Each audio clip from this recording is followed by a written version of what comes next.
Salam alaikum l'équipe, ça va ou quoi, bien ou quoi? L'équipe vidéo d'avant-match du match Benfica FC Barcelone. Le match aller des huitièmes de finale. Les gars, vous n'avez pas le droit à l'erreur. Ça fait depuis 2015 que j'attends que le Barça ressoulève une Ligue des Champions, car c'est leur dernière Ligue des Champions qu'ils ont soulevée. Faites-moi vibrer et au moins aller en finale, être éliminé en huitième, en quart, comme l'année dernière, tu te fais éliminer en quart contre le PSG. Euh, Ça y est, après tu te mangeais des remontadas et tout contre Liverpool. Cette année, les gars, il y a la possibilité d'aller le plus loin possible, surtout avec l'équipe que Hansi Flick a instaurée. Les gars, il y a moyen de faire quelque chose. Donc, vous n'avez pas le droit à l'erreur. Même si le match aller est à Benfica, mais le match retour est chez toi, dans ta maison, dans ton stade, ce qui t'avantage un petit peu, faut le dire, c'est très important. Parce que voilà, le Barça a terminé deuxième. Benfica a joué aussi des 16e. Donc Benfica a un match de plus dans les jambes. Surtout qu'ils font un match compliqué. Enfin, deux matchs compliqués contre l'AS Monaco, l'aller et le retour. Ils gagnent 1-0 à l'aller. Ils font 3-3 au retour. Mais c'est vrai que Benfica, contre les gros, reste une grosse équipe. Et surtout chez elle. Même quand tu le vois dans leur phase au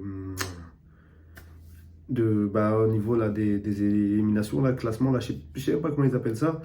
Tu vois Benfica qui te bat l'Atlético Madrid à Benfica 4-0.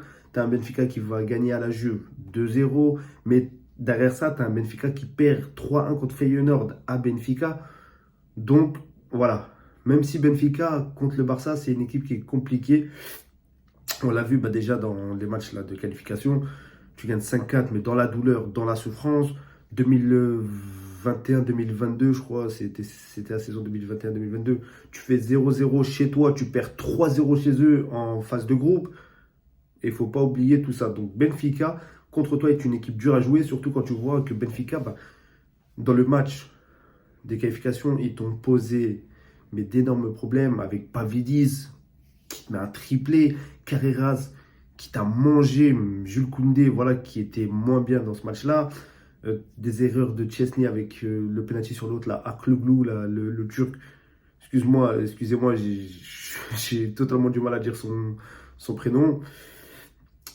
Donc voilà, Benfica, c'est une équipe qui te pose beaucoup de problèmes et ça ne date pas que d'aujourd'hui et ça ne date pas que du 5-4.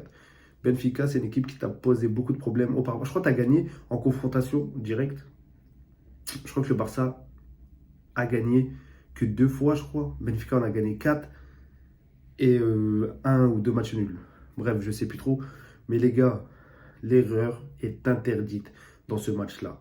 Si tu prends un avantage à Benfica, ça ne peut que être meilleur pour toi, chez toi.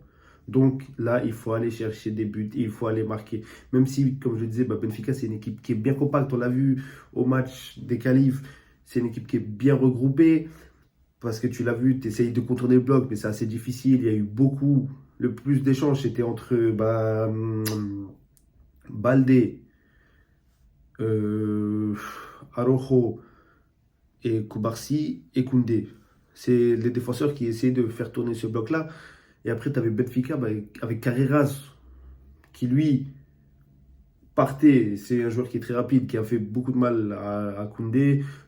Premier but, tu te prends un but en 2 minutes de jeu sur un centre de Carreras pour un but de Pavlidis. Après, derrière, voilà, c'est vrai que c'est des erreurs bêtes, mais tu t'es fait beaucoup manger dans le dos. Le Barça, c'est une équipe qui joue haut. Benfica, c'est l'équipe qui joue en bloc, mais qui joue en transition. Et en transition rapide, avec des joueurs sur les côtés qui sont très rapides. Donc, c'était un danger. Donc, tu t'es mis en danger toi-même. Mais après, voilà, je pense que le Barça ne changera pas sa physionomie de vouloir jouer haut. Mais Benfica, c'est une équipe qui a à peu près le même jeu que toi, sauf qu'eux, ils ont un bloc bien fixe et après, ils jouent en transition. Mais c'est une équipe qui, directement, quand ils perdent la balle, tu vois deux trois joueurs qui viennent sur toi pour pouvoir récupérer ce ballon-là, un petit peu comme le Barça. Donc, c'est une équipe qui t'a posé beaucoup de mal. Donc, les gars, il va falloir, s'il vous plaît, aller chercher le plus de buts à Benfica. Parce que ça peut te donner un gros avantage. Surtout que quand tu sais comment Benfica joue chez elle. Après, à l'extérieur, voilà, Benfica, c'est un peu plus compliqué. On va dire ça comme ça. Même si ça reste une très grosse équipe avec une expérience comme Otamendi, voilà, qui connaît lui avec des champions. Di Maria aussi, il ne faut pas l'oublier au match aller, qui n'était pas là. Je pense qu'il va être là, qui va être titulaire pour ces matchs-là des huitièmes de finale, parce que Di Maria, voilà, qui revenait de blessure, du coup, il était sur le banc, mais il était rentré, je crois. Même quand il est rentré, je crois qu'il a fait du mal. Donc les gars, c'est à ne pas négliger cette équipe de Benfica, il ne faut pas la négliger. Il va falloir faire les choses nécessaires pour aller nous chercher une qualification en quart de finale. Surtout Chesney. Chesney, le match aller, il te fait un match, mais c'est désastreux. Des sorties, il t'a mangé Baldé. Donc Chesney aussi, ressaisis-toi. C'est vrai que c'était dans ses débuts, je crois, des titularisations, je crois. Il avait joué que 2 matchs de coupe, il me semble. Mais là, Hansi Flick, qui a choisi de le mettre gardien numéro 1.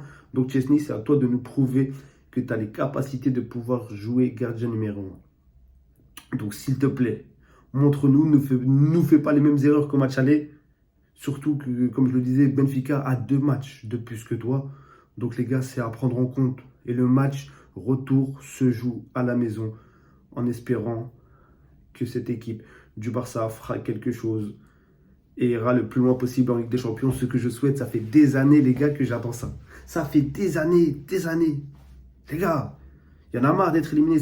Pour moi, c'est l'équipe du Barça, c'est l'équipe la plus cohérente, malgré, voilà, avec Messi et tout. Mais dans cette équipe-là, avec Messi et tout, à l'époque, il n'y avait que Messi, en gros, on va dire.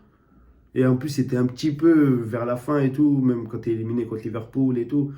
Pour moi, il y avait que. C'était pas une équipe aussi cohérente que celle de maintenant, parce que là, c'est hyper cohérent. Tu vois, au niveau de la ligne défensive, en espérant qu'Inigo et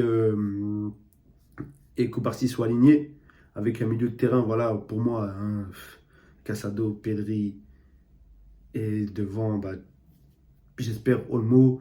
Et les 3 devant, ça ne change pas, hein. La défense ne changera pas non plus avec Baldé et Koundé. Donc voilà, en espérant que le Barça aille nous chercher quelque chose. Car ça fait bien longtemps qu'on attend ça. Pardon. L'équipe, n'hésitez pas à vous abonner, hein, vous connaissez déjà. Faites-moi péter le compteur des abonnés, s'il vous plaît, l'équipe. On est 305 abonnés sur la chaîne. Plus de 80% des gens qui regardent ma chaîne ne sont pas abonnés. C'est-à-dire l'équipe. Abonnez-vous en bas, s'il vous plaît, l'équipe. C'est gratuit, ça coûte rien, ça mange pas de pain. L'équipe, on se retrouve pour un prochain débrief.